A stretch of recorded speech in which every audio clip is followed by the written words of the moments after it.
जय श्री कृष्णा, राधे राधे। आप सभी को हृदय से नमन। आज हम चर्चा करेंगे शनि प्रदोष को लेकर के।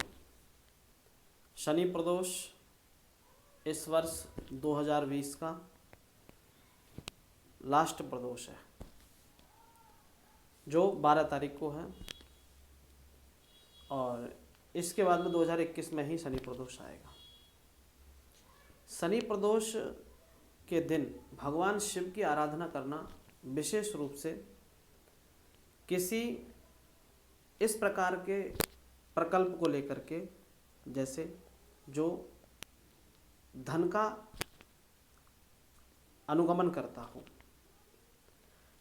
कोई फाइनेंशियली दिक्कत हो, या कोई लोन हो, या कर्ज हो, या विशेष रूप से किसी का लिया हुआ धन आप वापस करने में दिक्कत महसूस कर रहे हो, धन आ रहा हो लेकिन आप चाह करके भी किसी व्यक्ति के लिए हुए धन को दे नहीं पा रहे हो, और शनि की प्रसन्नता के लिए, शनि की प्रसन्नता, जैसे आपका शनि अगर ठीक नहीं है और उसका आपको बेनिफिट नहीं मिल रहा है, या शनि किसी अच्छे ग्रह के साथ में कॉम्बिनेशन नहीं बैठा पा रहा है, तो उस दिन आप शनि की अच्छी कृपा प्राप्त करने हेतु, शनि का पूर्ण फल प्राप्त करने हेतु, और शनि के प्रभाव का, शनि की दशा का शुभ फल प्राप्त करने हेतु आप शनिवार के दिन जो प्रदोष पड़ता है उस दिन रुद्राभिषेक करें।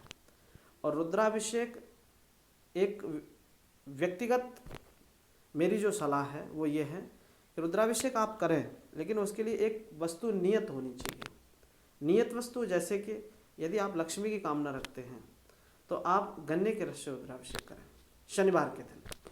शनिवार के दिन जब आप गन्ने के रस से रुद्राभिषेक करें, अपनी रुद्राभिषेक की पूजा में सम्मिलित करें शमी पत्र, जो बिल्व पत्र से भी 1000 गुना फल अधिक देने वाला होता है, जिसे हम शमी पत्र भी कहते हैं, छोंकरा भी कहते हैं, जांटी भी कह सकते हैं, खेजड़ी भी कह सकते हैं। तो आपकी भाषा में जो कहा जाता है उसका अनुसरण करें और आप खोज करके लाएं। बिल्वपत्र से भी अधिक प्रियता भगवान शिव की प्राप्ति कराने वाला शमी पत्र है। उस दिन शनिवार के शनि प्रदोष वाले दिन आप अपने घर की दक्षिण दिशा में शमी पत्र का वृक्ष भी लगा सकते हैं और उसकी परिक्रमा करें, 7 परिक्रमा। दीपक जलाएं, तिल के तेल का दीपक जलाएं और घी का भी दीपक जला सकते हैं आप।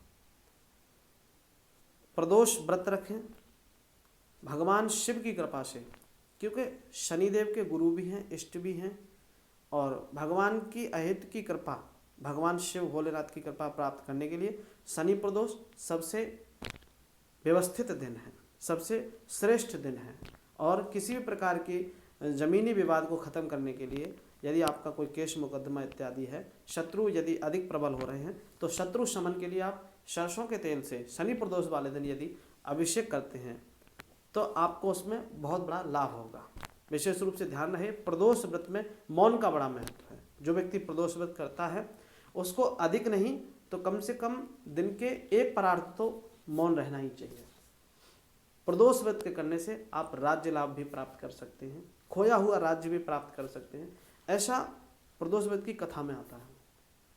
विशेष रूप से ध्यान रहे, भगवान शिव का रुद्राभिषेक करें और शनिदेव के निमित्त शमी वृक्ष की पूजा करें, और भगवान शिव पर 1008 नामों से शमी पत्र चढ़ाएं। और ये दिन विशेष रूप से भगवान शिव के लिए और ग्रह शनि के लिए बना हुआ है, और ये दोनों का कॉम्बिनेशन है, शनि और शिव का। भगवान शिव का तो प्रदोष है ही, और शनिदेव का भी ये शनि प्रदोष हो जाता है। तो इस दिन भगवान शिव की आराधना करने से शनिदेव की विशेष कृपा प्राप्त होती है। जय श्री कृष्णा, राधे राधे।